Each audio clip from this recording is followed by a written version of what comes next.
Yeah, I know. I'm trying to keep the infuriated at bay. For a long, long time, I have talked. In fact, last time I was on this show, I spoke specifically about it's not a matter of not having hope. It's a matter of placing your hope in things that can do something. And all this bullshit about we're going to vote for a few more progressives and we're going to do this. And it has me so insane. That's the part that makes me really rage, right? There is literally, I mean, all I can do, if anybody ever wants to try and say some stupid shit to me, like, oh, we got to vote for Democrats, what do you want, Trump, or some bullshit like that, I'll just merely point to AOC, who literally sold out the world for a seat at the table with shit libs. And she sat there in an empty room and was left behind for some dude that's got like stage 4 cancer. Okay. Some old gerontocracy driven idiot. They put him in front rather than her. Why? First of all, I wouldn't want her. I don't know any real genuine leftists that support AOC anymore. Only shit libs support AOC now. Okay.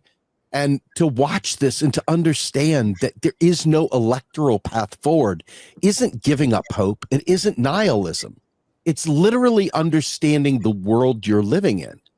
And when you see, I will go back every day and watch video after video after video of people being blown to shreds in Gaza, watching kids and teachers, alumni, etc., show up on campuses and say, stop this. Go to the deans of the schools and say, stop funding Israel. Stop funding this. Cut off these things. And watching them say, no, we're going to do what we're going to do. And then bring out the jackbooted thugs. And by the way, fucking idiots, it wasn't Trump in office. It was Biden. Horrible, evil bastards. It was Biden. So this whole thing about we're just gonna vote for Democrats and everything will be better because how horrible Donnie Tiny Hands is and all, horrible. But the whole thing is corrupt. The whole thing is failing us. The police are not there for our protection. They're there to protect capital. They're there to protect property, private property. They're not there to protect us. So when I see a guy like Luigi, who was born in privilege, say, I've had enough of this, because even, it's bad when even the well-to-do are pinched by the very capitalist system that gave them a better life. And so we're at a different place now. The problem is that most of society doesn't want to deal with it. They didn't want to hear about Gaza. They just wanted you to vote for Harris. They didn't want to hear about any of the other shit with people dying, with the kids getting beaten by the cops, because they just wanted you to vote for Harris. They just wanted to avoid Donnie Tiny Hands because that's the realm of their entire worldview was Trump derangement syndrome. Now, I'm telling you, Trump's horrible, but he's just part of the fucking machine. The same machine that has been literally gutting programs, gutting our ability to take care of one another, cutting government spending. And guess what? They get big checkpoints because they're ending wokeness. They're attacking the woke. Oh, they're so courageous. We're going to go after the gays. We're going to go after the super black people. And we're going to go after those weirdos that think that terrorists are good people. We're going to, the wokes, right? The fucking perversion. No, that's what, all you have to do is spend 5 minutes with these idiot savants. And they're like, the wokes, the woke, the woke. And it's like, Jesus Christ. You know what I've started doing when people say that? I'm like, you're right. I so prefer the sleep. Oh my God, I so prefer the sleeping. Oh my God, you were so right. Oh my God. So why is it when I see this though, Jen, I watch you. I shared the outcome of your election to a bunch of places. I was like, if you thought that getting somebody who is an anti-Zionist, progressive, all these things, if you thought that would win an election against the machine, let me show you exactly how disparate the results are in the real world. In the real world, where that shit doesn't really happen. No. Okay. And they can't get it through their head. Well, we're just going to have to door knock harder. We're going to have to phone bank more. We got to donate more money we don't have. We just got to double down on this shit.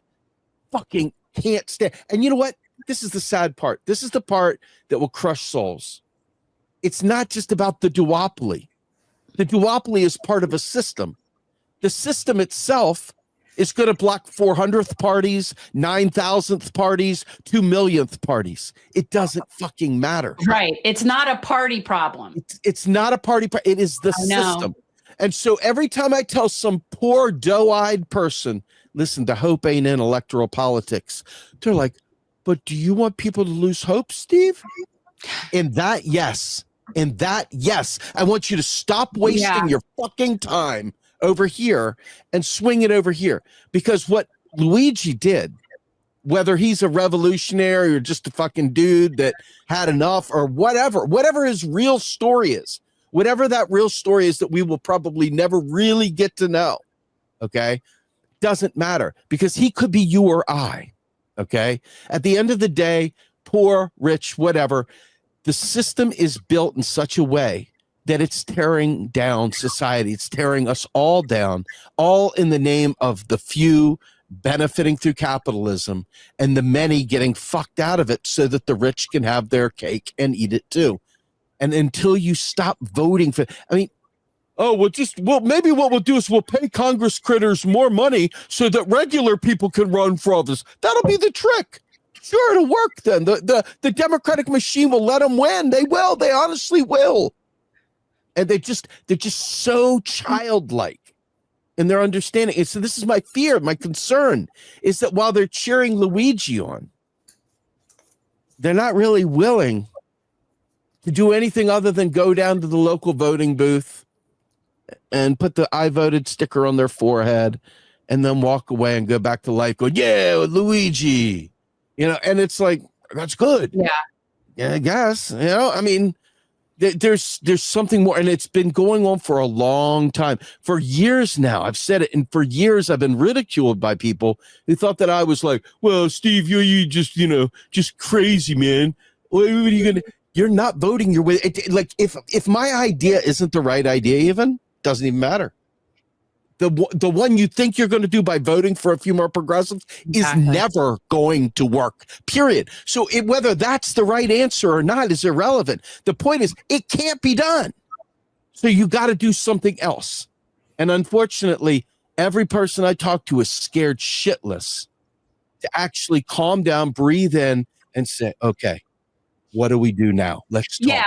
Well, that's the thing. I look at it like, you know, until more people take the red pill and join us in, ironically, Zion, until more people join us there and come out of the matrix, until we outnumber the matrix, we're going to continue to be stuck.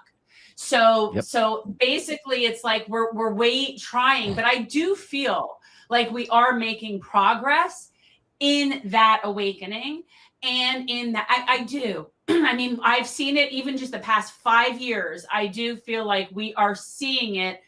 And it's just a matter of they are also the oligarchs are also seeing it. And they're upping their control and their cop city. They're preparing for what they recognize is starting to happen.